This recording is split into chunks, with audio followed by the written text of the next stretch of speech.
All right, good evening and welcome to Breaking Today. My name is Frederick Muitiriri. My sign language interpreter is Tarasia Washira, and this is what is happening in the country. The BBI Secretariat has formally announced that they will appeal the High Court decision that declared the constitutional amendment process as illegal. The BBI Joint Secretaries, Junet Mohammed and Dennis Wawero, trashed the hard-hitting judgment as judicial activism. According to Junet, a close ally of opposition Chief Raila Odinga, there exists what he termed as unholy marriage between Tanga Tanga Group, a section of civil society, and judiciary. In the ruling, he said the judges went beyond their call of duty. The 5 judges dismissed the whole exercise and went even further than the petitioners had themselves expected. Yesterday, the High Court of Kenya pronounced itself on issues raised by a number of petitioners with regards to the BBI. 5 judges dismissed the whole exercise and went even further than the petitioners had themselves expected. They made very personalized attacks against the person and the office of the president. This was a very deliberate design to plunge the country into a constitutional crisis and chaos through judicial activism. The judges went as far as saying the president cannot instigate a referendum by appointing a task force or a commission. In an earlier ruling, the same High Court had ruled that the task force was properly and legally constituted, and the president had acted within the law in setting up the task force. With the ruling yesterday, a section of the political class and non-governmental organizations, NGOs, have tried to stop Kenyans from having their say on the BBI by way of a referendum. These are beneficiaries of the status quo who are determined to stand on the way of reforms. This is the unholy marriage between Tanga Tanga, civil society, and a section of the judiciary. We note the celebration of the ruling by politicians and civil society operators who have dismissed BBI from the word go. These politicians, determined to ignore the fact that 4 million Kenyans signed the BBI amendment bill. We note that the ruling focused on the task force and totally and deliberately ignored the secretariat and promoters of the bill. The promoters of the bill and the BBI reports and annexures recognize the potential of the BBI documents to improve the peace situation, economy, youth, gender parity, and other issues affecting our country, and decided to pursue a constitutional amendment through a popular initiative.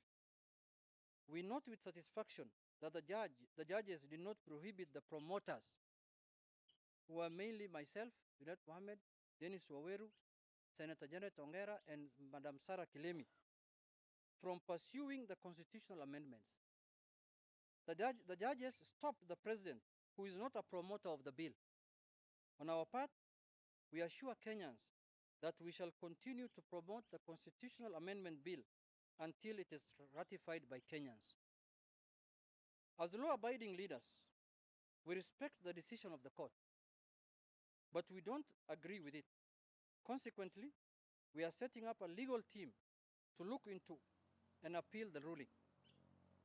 In the meantime, we assure all Kenyans who believe in the BBI and its promise not to give up. It is not over yet. We still believe a new Kenya is possible, that the BBI will give birth to that new Kenya. We will fight to the bitter end for that dream to be realized. We need your support. We need your support so that more money can go to the counties.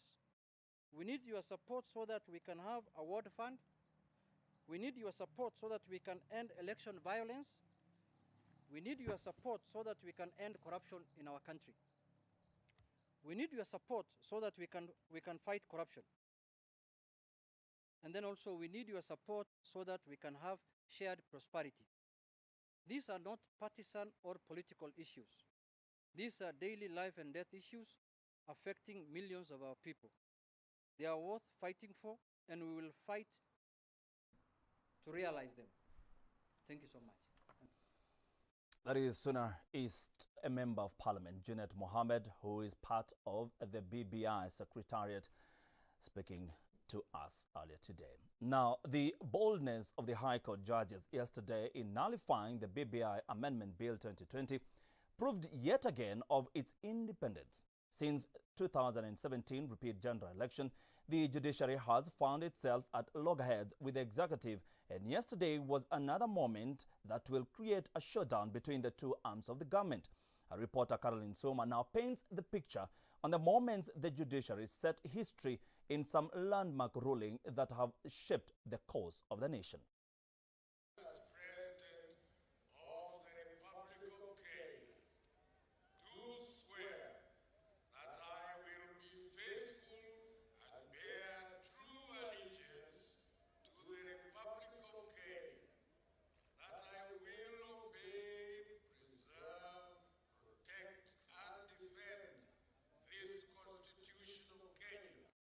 The Kenyan Constitution 2010 entrenched the concept of separation of powers that reduced the powers of what had been an imperial presidency, bringing about the independence of the judiciary. In the recent years, the judiciary had proved to be raw and bold. Yesterday, 13th May 2021, a declaration was made stating the process of changing the constitution through the Building Bridges initiative was unconstitutional and blocked the electoral agency from holding a referendum on the proposed amendment bill. On 21st September 2020, a 10-page letter was sent to President Uhuru Kenyatta by the then Chief Justice David Maraga saying that the parliament had blatantly refused and neglected to pass laws on gender equality.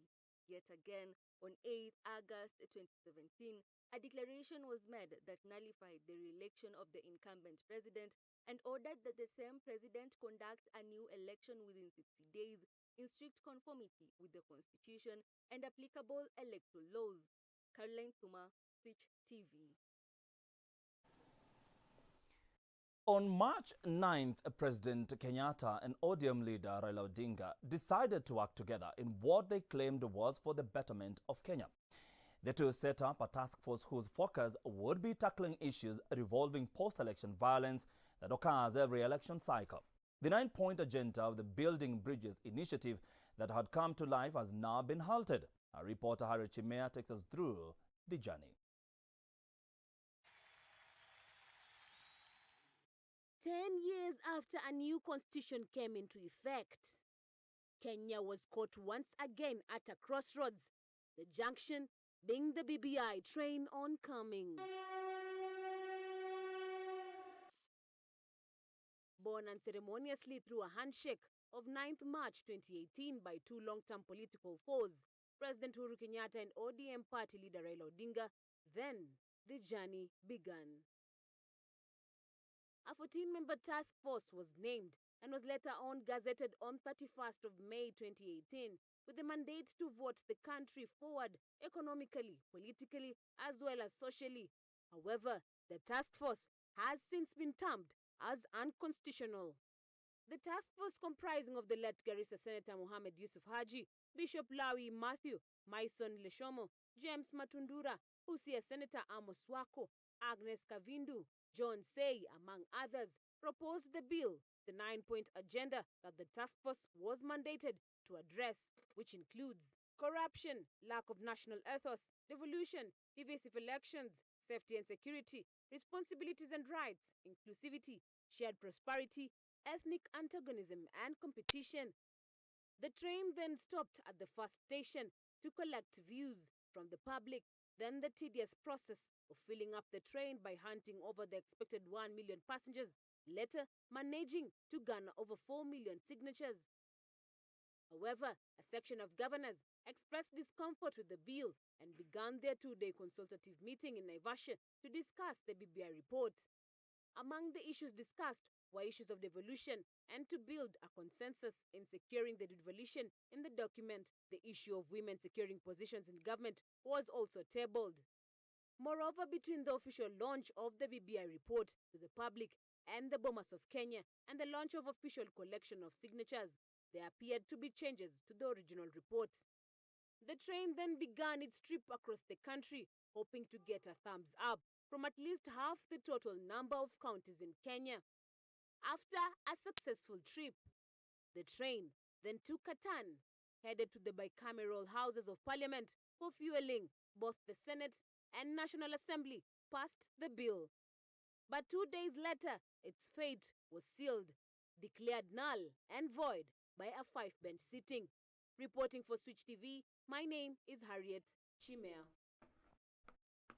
Thank you, Harriet. Now, political analysts and law experts in the country have warned that if an impeachment motion is filed against President Uhuru Kenyatta, the motion might not see the light of the day. In its ruling yesterday, apart from finding the constitutional reform bid illegal, the court opened doors for any civil court proceedings against the president in regards to violating the constitution by spearheading the unlawful reforms.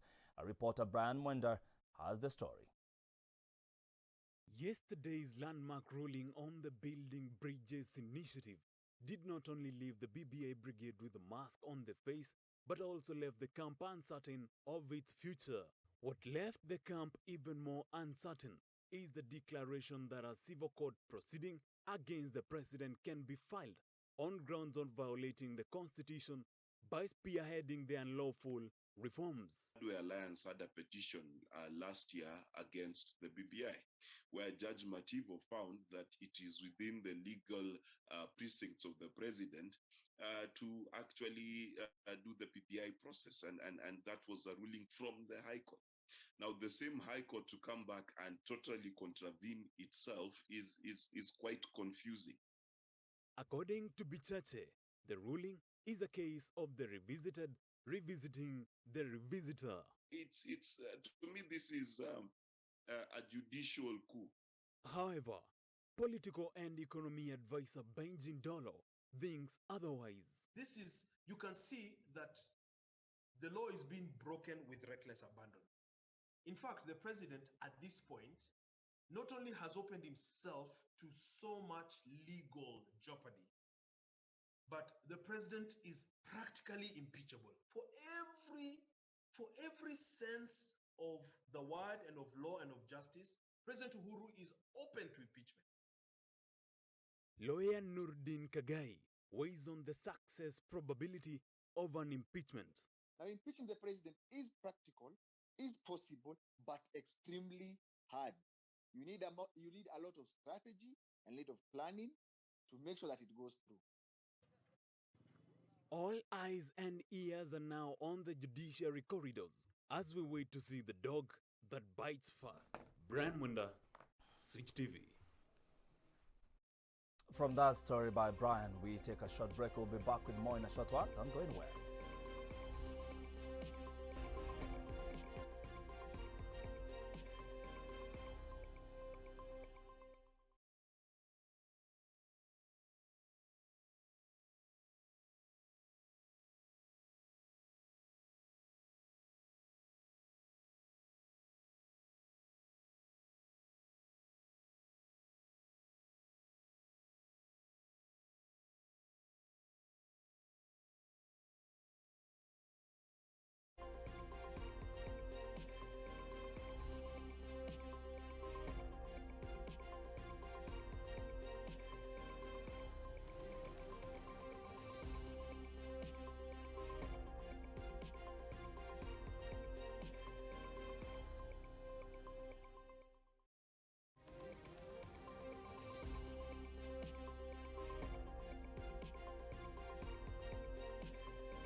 Well, welcome back to Breaking Today. My name is Frederick Muitiriri. Now, moving on to a rather sad story that has turned Nairobi into one big swimming pool. Heavy rains have continued pounding various parts of the country, causing extensive losses such as deaths, displacement, power blackouts, and inability for children to get to schools. Our very own Apollo James highlights the current state of flooding in the country. Take a look. As the flood menace continues, at least 4 people were killed last night after they were swept by floods while crossing Mutwene River in Kibra, Nairobi. Elsewhere, some residents were forced to endure long hours on the road, with motorists and commuters alike having to suffer the consequences of the heavy rains by being forced to spend the night on the road. The heavy downpour resulted in heavy traffic gridlock, flooded roads, as well as cutting off of sections of roads, making the smooth movement of traffic a nightmare. The situation has been worsened by ongoing infrastructural developments going on across the city, with the construction of the Nairobi Expressway playing a major role in the mess. As a result of the heavy flooding overnight, power cutoffs have been experienced in some parts of Nairobi, such as Nairobi West, South C, parts of Langata Road and Bagathi Way, Dam Estate, Civil Servants Estate, 5-Star Estates, and parts of Lower Hill. Utility company Kenya Power has confirmed that its Nairobi substation has been flooded after the Nairobi Dam bursts its banks last night. The Kenya Meteorological Department warns that the heavy rainfall being experienced across several parts of the country is set to continue this week and likely to intensify to more than 30 millimeters in 24 hours. Apollo James, Switch TV. Now, a section of Kenyans have expressed their opinions following the High Court ruling on the BBI, which states that the president acted in excess of his powers, adding that the BBI initiative was a deal between 2 people without the involvement of Wanjiku. In our weekly edition of Bunge la Mwananchi, Majibu Kitsao has spoken to Kenyans on this highlight of the week. Wakenya wengi wanasafa. Tunajua pesa ni mingi Kenya, lakini iko kwa mifuko ya wachache. Uchumi wa nchi unazorota. Nchi ni yetu sote. Once again, welcome to Bunge la Mwananchi. I am Majibu Kitsao. Let me begin by saying happy Eid to all our Muslim brothers and sisters. Well, shifting gears now to matters politics and in the corridors of justice, the High Court of Kenya ruled out that the president has no right to initiate a popular constitutional mandate, or rather, the Building Bridges Initiative process was unconstitutional. Does this mean the end of the BBI? Does the ruling mean the end of the handshake? Is this the end of reggae? We are going to have this whole conversation here at the Bunge la Mwananchi. Join me. Personally, I'm really disappointed with the court, but I must be honest with you guys. The verdict from the bench is something that is laudable. I'm not a legal mind, but now I'll go with the ruling of the court. Tumesema kwamba kuna aina nyingi za muziki. Kuna rumba, kuna nyimbo za dini, kuna nyimbo hatukujua ni kwa nini walichagua wakasema tuanze kucheza reggae. Reggae tulisema reggae itazimwa, lazima watu wataimba nyimbo za dini, watu wataimba nyimbo za rumba, kama zile za Samangwana, kuna Fali Ipupa, watu aina nyingi wanaimba. Hatuwezi anza utaratibu wa kuchezea katiba. Mtu anaamka asubuhi, unapata jambo limetokea, jamaa anaanza kubadilisha katiba, anaanza kuweka viti, na kuna suluhu nyingi zingepatikana za kupata suluhu ya shida za Kenya. Lakini huwezi anza kubadilisha katiba kana kwamba inchi ni duka lako. Unaamka tu asubuhi, tunapata jambo limetokea.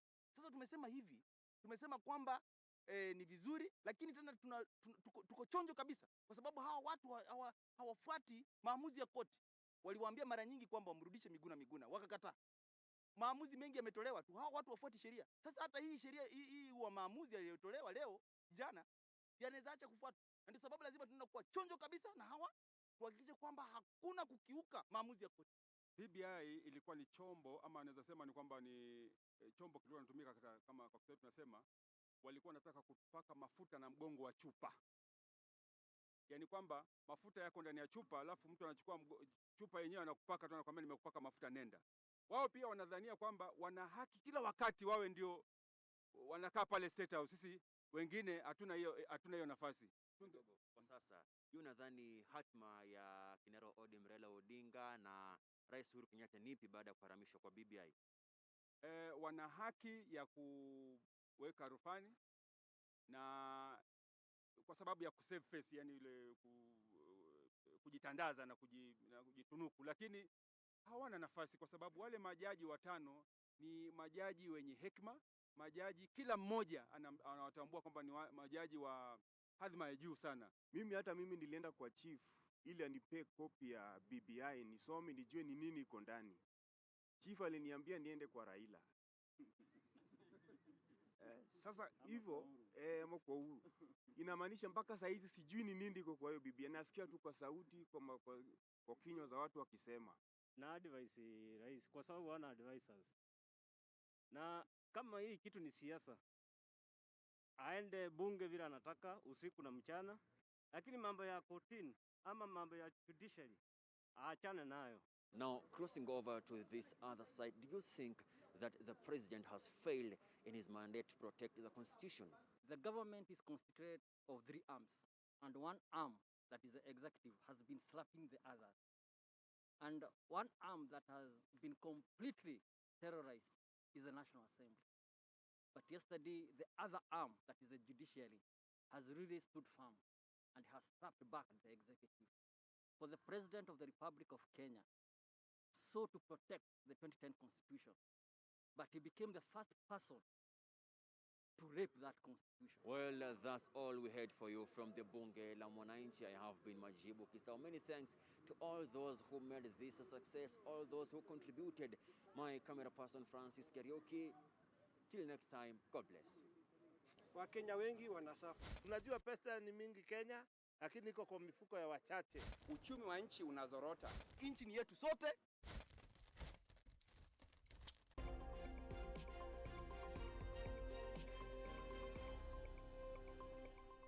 It's time for business. Now, the Energy and Petroleum Regulatory Authority, IPRA, has increased the price of super petrol by 3 shillings and 56 cents per litre, while that of diesel and kerosene remain unchanged for the period of May 15th to June 14th. The latest price reviews pushes the price per litre of super petrol in Nairobi to 126 shillings and 37 cents, while that of diesel and kerosene remain unchanged at 107 shillings and 66 cents and 97 shillings and 85 cents respectively. The agency increased the price of super petrol by 7 shillings and 63 cents per litre, diesel by 5 shillings and 75 cents per litre, and kerosene by 5 shillings and 41 cents per litre, the largest increase in the last 10 years, setting the stage for increased cost of living and an economic slowdown due to increased transportation cost and increased input cost for manufacturers.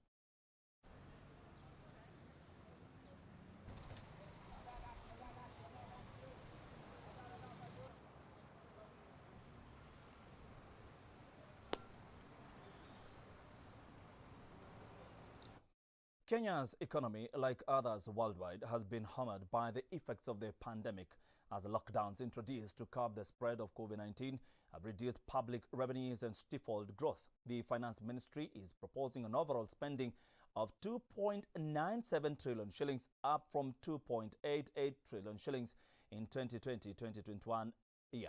So, amidst the pandemic, what kind of budget do we expect? Sakwa Bunyasi is a member of the Budget and Appropriation Committee in the National Parliament. Expect expenses that will service the public health sector significantly, that will support livelihoods, that will support enterprises, particularly small and medium enterprises, who employ the majority of people. Over 80% comes from small and medium enterprises. They have gone through a stressful year, and now there may yet be another stressful year because we don't know how this is going to improve. Thirdly, I expect that there will be a lot of legacy-type expenditures. It's the last full budget before President Uhuru leaves office, before the Jubilee government goes to a general election next year. And so you can expect that expenditures will be targeted to areas, sectors, perhaps roads and infrastructure in an attempt to complete projects. So I expect an increased allocation to infrastructure as well, and perhaps manufacturing. But I think the overall thing, just to summarize, because we are in COVID, we should expect more Ideally, funds should be going to support the COVID challenges, and it's a legacy year. We expect a lot of expenditures, sort of a last kick kind of expenditures. I just do hope that implementation will go along.